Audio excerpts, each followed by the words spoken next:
So with the recent Splatfest of Fry's losing streak finally coming to an end, I thought it'd be fun to look back at the history of everyone's worst losing streaks. This would also cover each idol's best winning streaks too, so let's see who got the luckiest and unluckiest in Splatfest history. Honestly, Splatoon 1's isn't that interesting. In Japan and Europe, both idols traded wins often and only got to a streak of 2 or 3 at best, which only leaves us with North America to look at. Callie's worst losing streak happened towards the end of Splatoon 1 Splatfest, with him being Pokemon Red vs Blue, Snowman vs Sandcastle, and SpongeBob vs Patrick. Ironically, Marie's worst losing streak actually happened right before this, with a more sizable streak of 6 Splatfests in a row, those being Art vs Science, Cars vs Planes, Pirates vs Ninjas, Burgers vs Pizza, Naughty vs Nice, and finally Past vs Future. This is where things get a bit more interesting. Starting off with Marina, her worst losing streak happened in Europe. Ironically right off the bat, starting with Mayo vs Ketchup, where she lost the first 5 Splatfests in a row. She only got her first win in that region due to the global Splatfest, Action vs Comedy, and then proceeds to lose 4 more in a row. Pearl's worst losing streak, however, was 7. And guess what? It was also in Europe. Marina got her revenge for sure. Starting with the beginning of the Clout Splatfest Retro vs Modern, lasting all the way up to Knight vs Wizard. Half a year of Marina winning in Europe. Just crazy.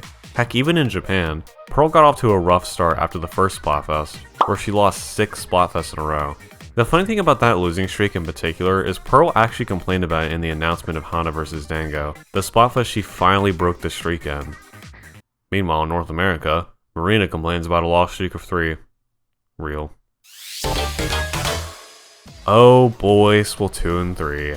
Where now there's 3 idols and much more potential of a lost streak obviously, since the odds of winning a Splatfest are no longer 50-50. Let's start with Shiver. Her worst losing streak was 4 in a row, specifically in Japan, starting from the Splatoween Splatfest. Sounds bad, but again, there's 3 idols after all. Big Man's worst losing streak was 5 in a row, a bit worse. Although with this one, it happened with the infamous Shiver winning streak of 5 Splatfests in a row. But now, the moment you've all been waiting for. The whole reason I had this idea in the first place. Fry's losing streak. So, if you played in any region except for Japan, Fry lost a grand total of 12 Splatfests in a row. Starting from the Chocolate Splatfest, and finally ending on the recent world-ending Splatfest. That's a total of 12 L's in a row. And geez, even on the results where she finally won, she almost lost. Did you know that if Team Save the Day got second place in conch shells instead of Bucket List, Samol would have been the victor?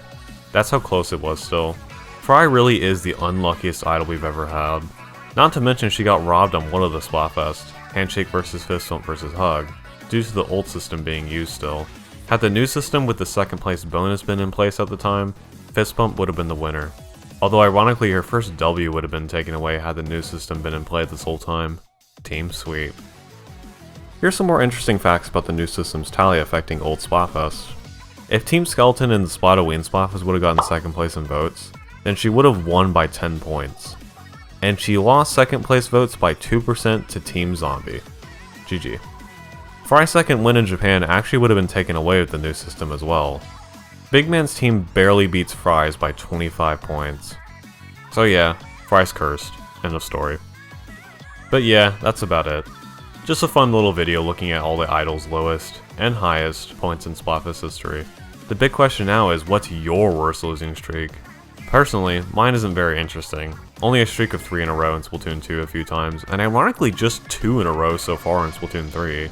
Guess I'm just lucky with my choices a lot of the time. Or I'm based.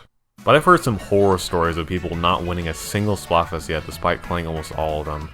So if you'd like to share them down below, then feel free. Other than that, thanks for watching a not results reaction video.